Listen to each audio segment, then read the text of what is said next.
नमस्कार दोस्तों, सभी को जय मां करणी। मैं दिलीप सिंह चारण कक्षा प्लस के ऑनलाइन प्लेटफॉर्म से आप सभी का हार्दिक अभिनंदन करता हूं। दोस्तों सभी, जैसा कि आपको सबको पता है कि कक्षा प्लस पशु परिसर एग्जाम के लिए साइंस के प्रश्नों की श्रृंखला लेकर चल रहा है। दोस्तों उसमें आज का जो अपना टॉपिक रहने वाला है वो रहने वाला है प्रकाश का परावर्तन। प्रकाश का परावर्तन दोस्तों, तो चलिए दोस्तों चलते हैं सिलेक्शन की ओर एक कदम आगे। आपका जो पहला प्रश्न रहने वाला है दोस्तों आज का, वो रहने वाला है ये वाला। जब एक नींबू को पानी से भरे कांच के गिलास में, बात हो रही है नींबू की, पानी से भरे कांच के गिलास में रखा जाता है तो अपनी वास्तविक साइज से बड़ा, जो इसकी साइज है, रियल साइज है, उससे क्या दिखाई देता है अपने को? बड़ा दिखाई देता है। क्या दिखाई देता है? बड़ा दिखाई देता है। तो ये किस घटना का कारण है? जो किस घटना के कारण ऐसा होता है? तो देखते हैं पहला ऑप्शन, क्या प्रकाश के परावर्तन के कारण होता है, या विक्षण विकिरण के कारण होता है, या प्रकाश के अपवर्तन के कारण होता है, या उपरोक्त में से कोई नहीं। याद रखें दोस्तों, यहाँ प्रकाश का अलग अलग रंगों में व्यक्त हो जाना विक्षेपण कहलाता है, प्रकाश का किसी चिकनी चमकीली सतह से टकराकर वापस लौट जाना परावर्तन कहलाता है, और प्रकाश की किरण का एक माध्यम से दूसरे माध्यम में जाने वक्त अपने मार्ग से भटक जाना, विचलित हो जाना है, क्या कहलाता है? अपवर्तन कहलाता है। तो ये जो घटना दिखाई दे रही है अपने को कि नींबू जो है पानी के गिलास में क्या ऊपर उठा दिखा है, वास्तविक साइज से क्या हुआ है? बड़ा दिखाई दे रहा है। कौन सी घटना है दोस्तों? वो है प्रकाश का अपवर्तन। प्रकाश का अपवर्तन। नेक्स्ट प्रश्न,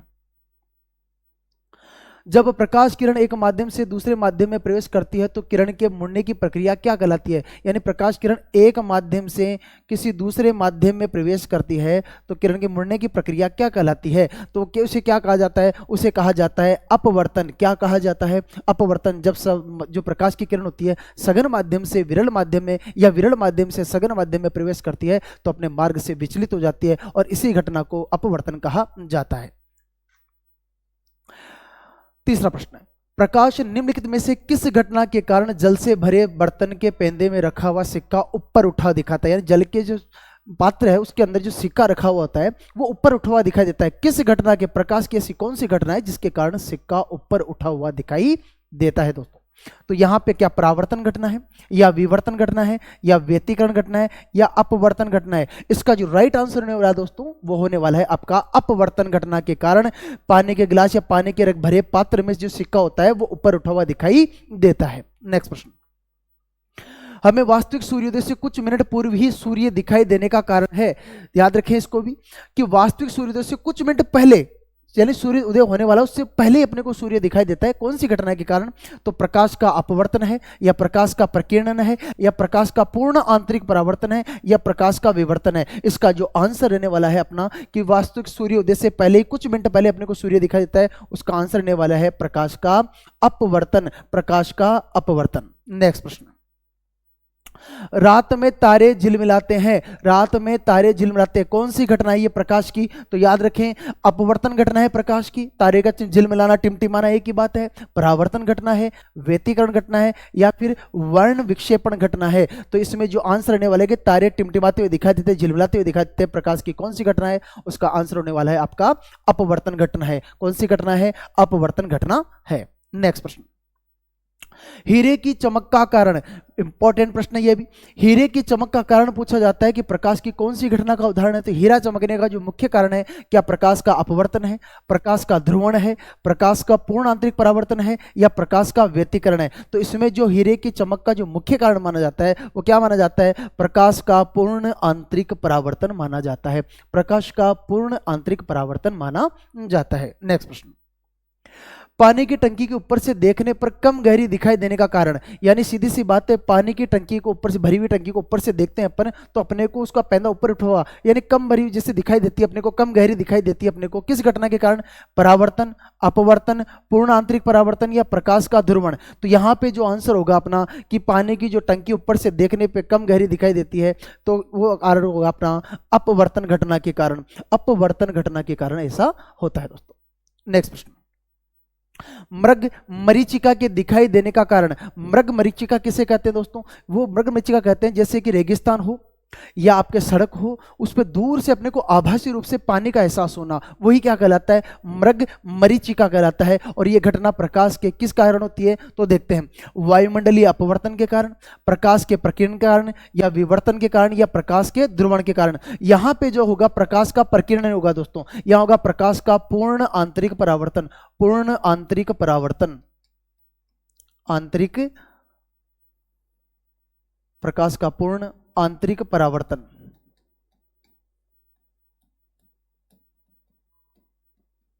कौन सी घटना है? पूर्ण आंतरिक परावर्तन। तो मृग मरीचिका जो अपने को एहसास हो रहा है पानी का रेगिस्तान वगैरह में, वो कौन सी घटना आंसर होगा इसका? प्रकाश का पूर्ण आंतरिक परावर्तन, इसका प्रकीर्णन नहीं होगा। नेक्स्ट प्रश्न, यह घटना दिखाई दे रही है जैसे कि आपको आभासी रूप से यहां पर पानी दिखाई दे रहा होगा। निर्वात में प्रकाश की चाल होती है, निर्वात के अंदर प्रकाश की चाल क्या होगी? 3 × 10 की घात 10 मीटर सेकंड प्रति सेकंड जो है, 3 × 10 की घात 9 मीटर प्रति सेकंड, 3 × 10 की घात 7 मीटर प्रति सेकंड, या 3 × 10 की घात 8 मीटर प्रति सेकंड। यानी कि निर्वात के अंदर क्या पूछिए? प्रकाश की चाल पूछिए। इसका आंसर रहने वाला है 3 × 10 की घात 8 मीटर प्रति सेकंड जो होगी। नेक्स्ट प्रश्न, प्रकाश का वेग अधिकतम होगा कांच में, निर्वात में, वायु में या पानी में? प्रकाश का वेग जो अधिकतम होता है वो होता है निर्वात में, जहां पे किसी प्रकार के कोई कण या माध्यम की आवश्यकता नहीं होती, बिना माध्यम के चलता ही। तो जो सबसे अधिक चाल होगी वो होगी निर्वात में, प्रकाश की अधिकतम वेग होगा। नेक्स्ट प्रश्न, जब हम समतल दर्पण को देखते हैं तो हमें अपने चेहरे का प्रतिबिंब दिखाई पड़ता है, किस घटना के कारण? यानी कि ये समतल दर्पण है और इसमें अपन अपना क्या देखेंगे? चेहरा देखेंगे। और चेहरा देखने की घटना जो होती है प्रकाश की कौन सी घटना का उदाहरण है? तो प्रकाश की परावर्तन घटना होती है, क्योंकि चिकनी सतह से प्रकाश टकराएगा, वापस लौटेगा, जिससे वस्तु का ज्ञान हो जाता है दोस्तों चमक से। तो वो घटना कौन सी है? परावर्तन की घटना है। नेक्स्ट प्रश्न, स्वच्छ आकाश का रंग नीला क्यों दिखाई देता है? प्रकाश के परावर्तन के कारण, प्रकाश के प्रकीर्णन के कारण, प्रकाश के अपवर्तन के कारण, या उपरोक्त सभी? तो यहां पे स्वच्छ आकाश का रंग नीला दिखाई देने का कारण है प्रकाश के प्रकीर्णन के कारण, प्रकाश के प्रकीर्णन के कारण। नेक्स्ट प्रश्न, प्रकाश के परावर्तन के नियम के अनुसार निम्न में से कौन सा सही है? प्रकाश के परावर्तन के नियम के अनुसार निम्न में से कौन सा सही है? क्या आपतन कोण परावर्तन कोण के बराबर होता है, या आपतन कोण परावर्तन कोण से कम होता है, या आपतन कोण परावर्तन कोण से अधिक होता है, या इनमें से कोई नहीं? तो यहाँ परावर्तन की घटना के बारे में बोला जा रहा है, परावर्तन घटना। तो यहाँ पे जो राइट आंसर होने वाला है वो होगा, क्योंकि यहाँ पे आपतन कोण का मान परावर्तन कोण के क्या होता है? बिल्कुल बराबर होता है। नेक्स्ट प्रश्न, अंतरिक्ष यात्री को आकाश दिखाई देता है, याद रखें अंतरिक्ष यात्री को आकाश, सामान्य तो आकाश दिखाई देता है नीला, लेकिन अंतरिक्ष यात्री को आकाश कैसा दिखाई देता है? तो अंतरिक्ष यात्री को जो आकाश दिखाई देगा वो कैसा दिखाई देगा? काला दिखाई देगा। उसका कारण यह है क्योंकि वहां पर वायुमंडल नहीं है। यदि कोई वस्तु प्रकाश को परावर्तित नहीं करती है तो उसका रंग होगा, यदि कोई वस्तु प्रकाश को क्या नहीं करती है? परावर्तित नहीं करती है, तो उसका क्या पूछा है? उसका रंग पूछा है। तो ऐसी कौन सी वस्तु है जो प्रकाश को परावर्तित नहीं करती, इसका रंग क्या होगा? तो ऐसी वस्तु है काली, यह प्रकाश का अवशोषण करती है, परावर्तन नहीं करती है। निम्नलिखित में से सत्य कथन देखना है। क्या देखना है? सत्य कथन देखना है। पहला स्टेटमेंट में बैंगनी रंग का तरंग दैर्ध्य सबसे कम व आवर्ती सबसे अधिक होती है या ज्यादा होती है। दूसरा, लाल रंग का तरंग दैर्ध्य सबसे अधिक व आवर्ती सबसे कम होती है। ये दोनों ही स्टेटमेंट जो क्या है दोस्तों? सही है। तो दोनों के दोनों अपने क्या हो जाएंगे? सही हो जाएंगे। इसका जो राइट आंसर होगा 1 और 2, क्योंकि बैंगनी रंग का जो तरंग दैर्ध्य होता है सबसे कम होता है लेकिन आवर्ती सबसे अधिक होती है। लाल रंग का जो तरंग दैर्ध्य होता है वो सबसे अधिक व आवर्ती सबसे क्या होती है? कम होती है। नेक्स्ट प्रश्न, प्रकाश के वर्ण विक्षेपण का उदाहरण है। प्रकाश के वर्ण विक्षेपण का उदाहरण, वर्ण विक्षेपण रंगों का अलग अलग बटना, कौन सा उदाहरण है? क्या हीरे की चमक में ऐसा होता है, या मृग मरीचिका में ऐसा होता है, या प्रकाश या तंतु में ऐसा होता है, या प्रिज्म से प्राप्त स्पेक्ट्रम से ऐसा होता है? तो जी हाँ, इसका जो आंसर होने वाला है वो होने वाला है डी, प्रिज्म से प्राप्त स्पेक्ट्रम में प्रकाश अलग अलग रंगों में विभक्त हो जाता है। यह वर्ण विक्षेपण का उदाहरण है। जब सफेद प्रकाश प्रिज्म से पारित होता है तो वह कितने रंगों में विभाजित? ये प्रिज्म है आपका, इससे सफेद प्रकाश आ रहा है, जैसे टकराएगा ये अलग अलग रंगों में चला जाएगा, अलग अलग रंगों में विभक्त हो जाता है। तो ये कौन सा कितने रंगों में विभक्त होता है? ये तो ये कुल 5 अंग, या 6 में, या 8 में, या 7 में। तो याद रखें जब भी प्रिज्म से जो प्रकाश का सफेद जो प्रकाश टकराएगा वो कम से कम कितने? 7 रंगों में। कितने रंगों में विभक्त हो जाता है? 7 रंगों में विभक्त हो जाता है। आंसर होगा डी। मानव चक्षु में किसी वस्तु का प्रतिबिंब बनता है, यानी मानव नेत्र, चक्षु का अर्थ तो यहाँ नेत्र से है, नेत्र से है। किसकी वस्तु का प्रतिबिंब बनता है, कहाँ बनता है मानव नेत्र में? किसी भी वस्तु का प्रतिबिंब, जो प्रतिबिंब बनेगा वो बनेगा रेटिना पर। कहाँ पे बनेगा? दृष्टिपटल रेटिना पे बनता है, पीत बिंदु पे बनता है। नेक्स्ट प्रश्न, मानव आंख की रेटिना पर बना प्रतिबिंब होता है, यानी मानव की आंख पे प्रतिबिंब बन गया, लेकिन कैसा बना? क्या आभासी सीधा बनता है, आभासी और उल्टा बनता है, वास्तविक और सीधा बनता है, या वास्तविक और उल्टा बनता है? मानव की आंख में जो रेटिना होता है उस पर प्रतिबिंब का निर्माण तो होता है, लेकिन कैसा होता है? वो होता है वास्तविक और उल्टा, वास्तविक और उल्टा होता है। नेक्स्ट प्रश्न, प्रकाश तरंगे, विद्युत तरंगे, कैसी तरंगे? प्रकाश तरंगे। क्या विद्युत तरंगे हैं, या विद्युत चुंबकीय तरंगे हैं, या स्थिर विद्युत तरंगे हैं, या चुंबकीय तरंगे हैं? यहां पे जो अपना आंसर होने वाला है कि प्रकाश तरंगे जो किसका प्रकार है? वो विद्युत चुंबकीय तरंगों का प्रकार है दोस्तों। नेक्स्ट प्रश्न, प्रकाश को सूर्य से पृथ्वी तक आने में कितना समय लगता है? प्रकाश को सूर्य से पृथ्वी तक आने में कितना समय लगता है?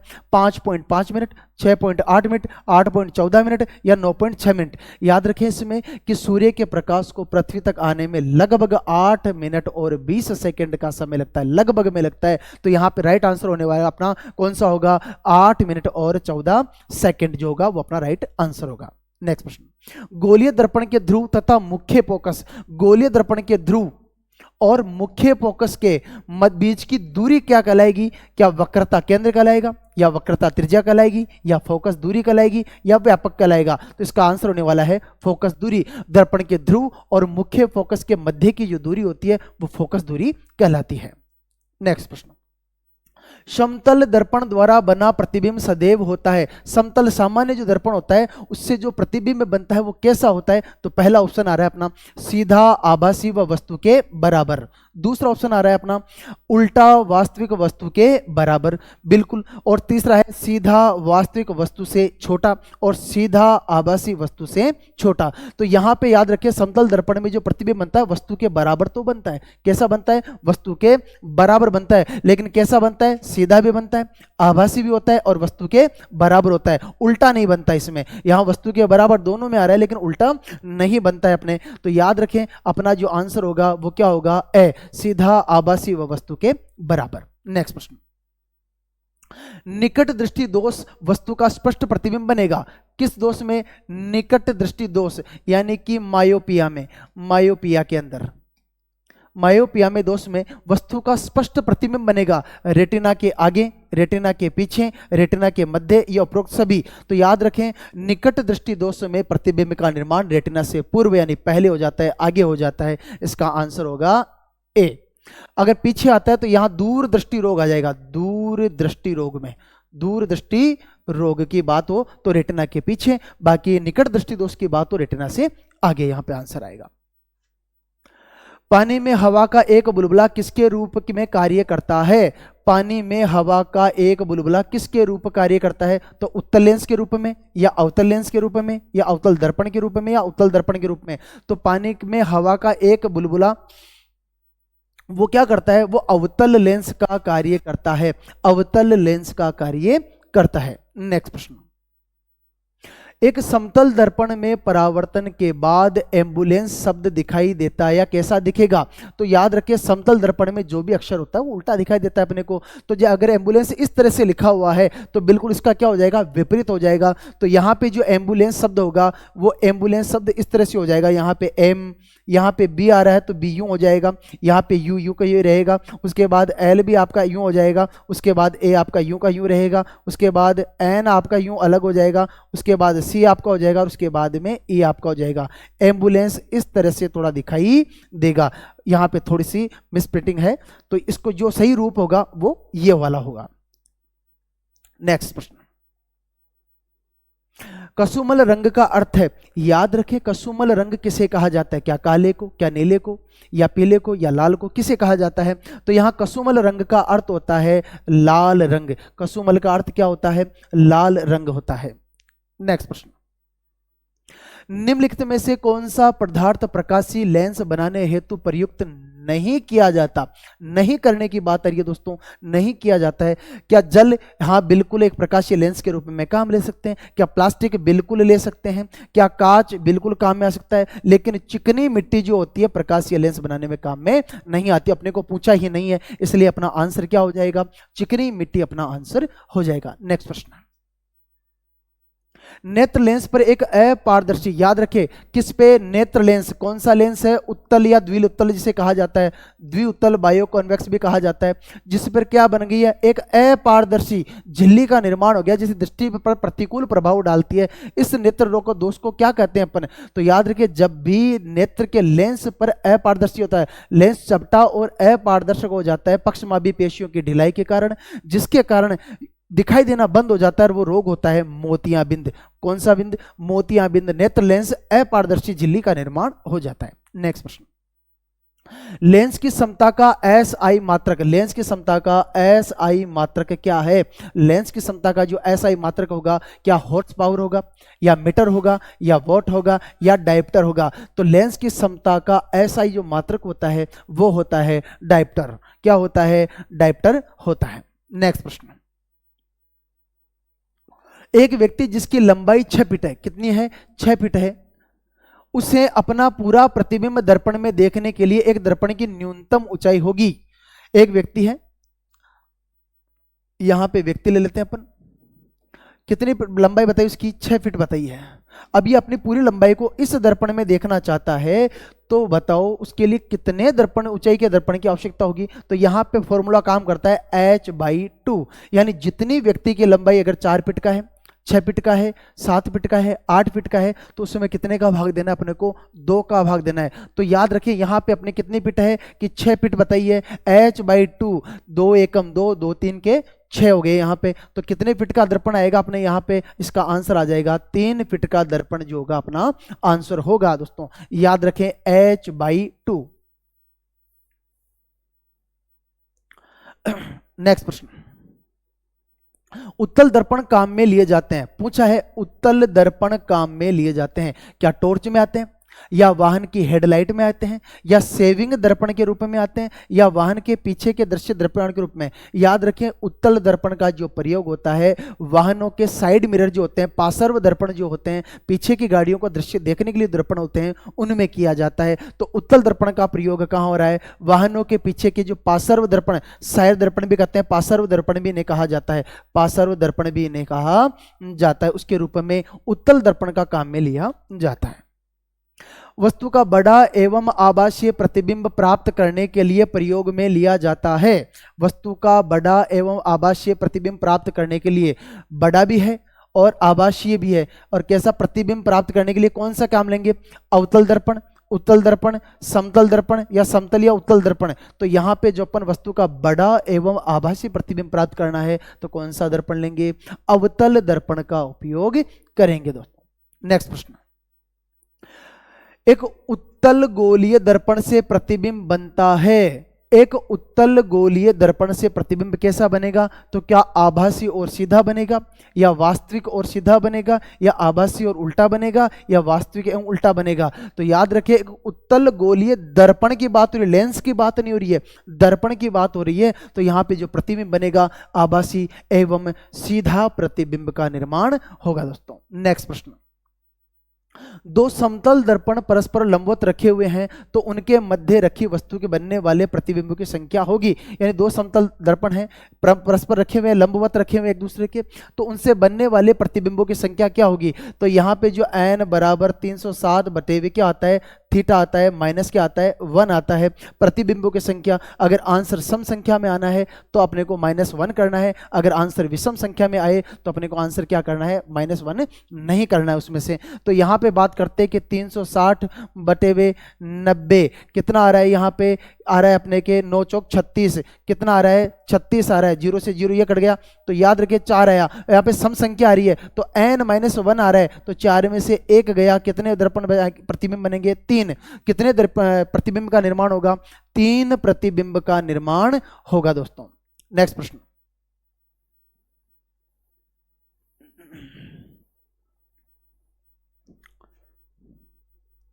खतरे के संकेत लाल रंग के क्यों होते हैं। ऐसा क्या कारण है कि खतरे के संकेत लाल कलर के बनाए जाते हैं, नीले पीले गुलाबी के क्यों नहीं बनाए जाते? तो इसका स्टेटमेंट पढ़ते हैं पहले। लाल प्रकाश में धुंध और धुएं से सबसे कम प्रकीर्णन होता है, पहला स्टेटमेंट यह है। लाल प्रकाश में धुंध और धुएं से सबसे अधिक प्रकीर्णन होता है, दूसरा स्टेटमेंट यह है। लाल प्रकाश में धुंध और धुएं से सबसे कम अपवर्तन होता है, या लाल प्रकाश में धुंध और धुएं से सबसे अधिक परावर्तन होता है? इसका जो राइट आंसर होने वाला है वो भाई खतरे के संकेत के लिए लाल रंग क्यों उपयोग लेते हैं, तो लाल प्रकाश में धुंध और धुएं से सबसे कम प्रकीर्णन होता है। नेक्स्ट प्रश्न।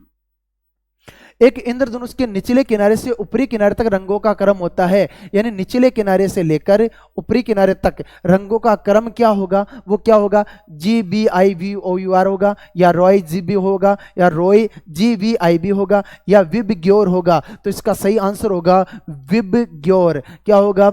विबग्योर होगा। यहां पे याद रखें, वॉयलेट है, इंडिगो है, ब्लू है, ग्रीन है, येलो है, ऑरेंज और रेड है। तो आंसर होने वाला है विबग्योर।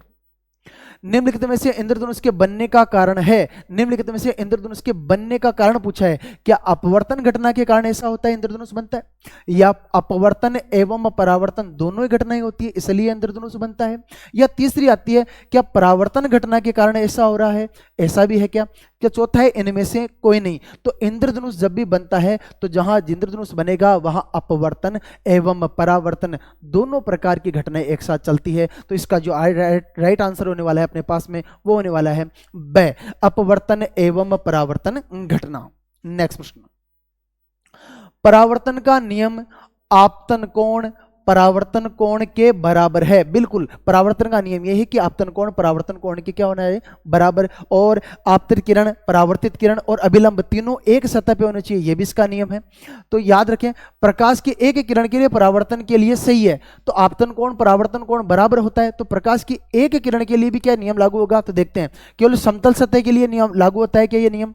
क्या केवल अवतल सतह के लिए लागू होता है, या केवल उत्तल सतह के लिए लागू होता है? तो किसी भी सतह पे हो ये सभी सतह के लिए लागू होगा, यह नियम बरोबर लागू होता है। इसलिए अपना आंसर जो निकलेगा उपरोक्त सभी निकलेगा।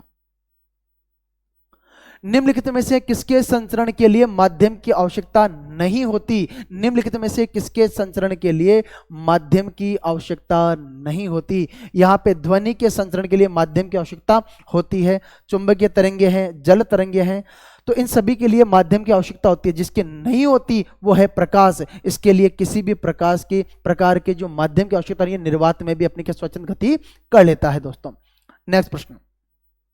वह रंग जो सभी रंगों को परावर्तित करने का कार्य करता है, वह रंग जो सभी रंगों को क्या करता है? परावर्तित, वापस रिफ्लेक्ट करने का काम करता है। क्या वो सफेद रंग है, या काला रंग है, या लाल रंग है, या नीला रंग है? तो याद रखिए यहां पे सभी रंगों को अवशोषित करने का काम काला और सभी रंगों को परावर्तित करने का काम कौन करेगा? सफेद रंग करेगा। दोस्तों नेक्स्ट प्रश्न। किस रंग के प्रकाश की चाल कांच में न्यूनतम होती है? किस रंग के प्रकाश की चाल किस में पूछा है? कांच में। और क्या पूछा है? न्यूनतम होती है। किस रंग के प्रकाश की चाल कांच में क्या होती है? न्यूनतम होती है। तो इसका जो आंसर होगा वो बैंगनी रंग की जो प्रकाश की चाल है वो कांच में कैसी होती है? न्यूनतम होती है। दोस्तों नेक्स्ट प्रश्न। साबुन के बुलबुलों का रंगीन दिखाई देना। साबुन के जो बुलबुले होते हैं, पानी के जो बुलबुले होते हैं, उठने के बाद अपने को रंगीन दिखाई देते हैं, ये किस कारण होता है? ये कौन सी घटना का उदाहरण है? क्या ये अपवर्तन घटना का उदाहरण है, या परावर्तन घटना का उदाहरण है, या प्रकीर्णन का उदाहरण है, या व्यतिकरण का उदाहरण है? तो याद रखें, साबुन के बुलबुलों का रंगीन दिखाई देना व्यतिकरण का उदाहरण है। कौन सी घटना का उदाहरण है? व्यतिकरण का उदाहरण है। कभी मिलती है, कभी बिछड़ जाती है, फिर वापस मिलती है, फिर बिछड़ जाती है, ये वाली। प्रकाश का उसके घटक रंगों में विभाजित होना क्या कहलाता है? यानी प्रकाश है और वो अलग अलग रंगों में विभाजित हो रहा है, उसे क्या कहेंगे? तो उसे ध्रुवीकरण कहेंगे, या व्यतिकरण कहेंगे, या वर्ण विक्षेपण कहेंगे, या परावर्तन करेंगे। तो प्रकाश का अलग अलग रंगों में विभाजित हो जाना, बट जाना क्या कहलाता है? वर्ण विक्षेपण कहलाता है। क्या कहलाता है? वर्ण विक्षेपण कहलाता है। दोस्तों नेक्स्ट प्रश्न। निम्न में से कौन सा प्रिज्म से गुजरने पर सबसे अधिक विचलित होता है? निम्न में से कौन सा रंग है जो प्रिज्म से गुजरने पर सबसे अधिक विचलित होता है? तो प्रिज्म से गुजरने पे क्या लाल रंग अधिक विचलित होगा, या पीला रंग है, या बैंगनी रंग है, या हरा रंग है? तो यहां पे याद रखें, जो बैंगनी रंग होता है वो प्रिज्म से गुजरने पे सबसे अधिक विचलित होता है। इसका जो राइट आंसर रहने वाला है वो है से। एक प्रतिबिंब जो कि पर्दे पर लिया जा सकता है, कैसा है वो? आभासी प्रतिबिंब है, या वास्तविक प्रतिबिंब है, या बढ़िया प्रतिबिंब है, या खराब प्रतिबिंब है? एक प्रतिबिंब जो कि पर्दे पर लिया जा सकता है, बिल्कुल हाँ, वास्तविक प्रतिबिंब को ही अपन पर्दे पर ले सकते हैं, बिल्कुल रियल होगा वो प्रतिबिंब, वास्तविक प्रतिबिंब को पर्दे पर लिया जा सकता है। नेक्स्ट प्रश्न, प्लस लेंसों का उपयोग किस नेत्र रोग में किया जाता है? प्लस लेंसों का उपयोग हो रहा है क्या दूर दृष्टि रोग में हो रहा है, या निकट दृष्टि दोष में हो रहा है, या मोतियाबिंद में हो रहा है, या दृष्टि वैषम्य में हो रहा है? दृष्टि वैषम्य के अंदर बेलनाकार लेंस का उपयोग होता है, याद रखिए। मोतियाबिंद में कृत्रिम लेंस का उपयोग होता है, मोतियाबिंद के अंदर इंट्रा आइक्यूलर लेंस जिसे कहा जाता है। निकट दृष्टि दोष के अंदर अवतल, जिसे द्वि अवतल लेंस कहते हैं, अवतल लेंस कहा जाता है भैया। और यहाँ पे दूर दृष्टि में कौन सा है? उत्तल लेंस का प्रयोग होता है, प्रश्न अपने को पूछा है कि प्लस लेंसों का, प्लस यानी प्लस लेंसों का उपयोग, तो इनमें से किसकी समता प्लस होती है, किसकी धनात्मक होती है, किसकी ऋणात्मक होती है? तो याद रखें, यहाँ पे जो उत्तल लेंस होते हैं इनकी समता हमेशा क्या होती है? पॉजिटिव होती है। और अवतल जो लेंस होते हैं उनकी क्षमता कैसी होती है? नेगेटिव होती है। तो यहाँ पे प्लस लेंसों से उत्तर अपना मतलब है प्लस यानी उत्तल लेंस। तो अपना आंसर जो निकलने वाला है वो निकलने वाला है दूर दृष्टि रोग, क्योंकि उत्तल लेंस की क्षमता धनात्मक होती है, इसलिए पूछा है कि प्लस लेंसों का उपयोग किस नेत्र में होता है। अगर इसकी जगह माइनस ऋणात्मक लेंसों का पूछा जाता तो अपना आंसर हो जाता निकट दृष्टि दोष। नेक्स्ट प्रश्न, वाहन की हेडलाइटों में किस प्रकार का दर्पण उपयोग होता है? बात कर रहे हैं वाहन की और हेडलाइटों की बात कर रहे हैं, इसमें किस प्रकार का दर्पण उपयोग में लिया जाता है? तो वाहन की जो हेडलाइट होती है उसके अंदर क्या अवतल दर्पण आता है या उत्तल दर्पण आता है? कौन सा दर्पण काम में लेते हैं, या समतल दर्पण काम लेते हैं? तो वाहन की हेडलाइट के अंदर जो दर्पण काम में आता है, कौन सा आता है अपने? वो आता है अवतल दर्पण काम में आता है। कौन सा दर्पण काम में आता है? अवतल दर्पण काम में आता है हेडलाइट वगैरह में। तो और बाकी पार्श्व दर्पण के रूप में, गाड़ियों में पार्श्व दर्पण के रूप में, गाड़ियों में पार्श्व दर्पण के रूप में कौन सा काम में आता है? साइड मिरर के रूप में उत्तल, और हेडलाइट के रूप में कौन सा दर्पण काम में आता है? अवतल दर्पण काम में आता है। तो दोस्तों, आज ये प्रकाश का परावर्तन नामक टॉपिक जो है, इससे संबंधित प्रश्नों के बारे में अपन ने चर्चा की। आशा है कि आपको ये टॉपिक पसंद आया होगा। हमारे चैनल को लाइक करें, सब्सक्राइब करें और टेलीग्राम चैनल को ज्वाइन करें दोस्तों, ताकि संबंधित कक्षाओं की सभी PDF आपको वहां पर उपलब्ध हो जाएगी। इसी के साथ नमस्कार दोस्तों, जय भी को जय मां करनी। Thank you.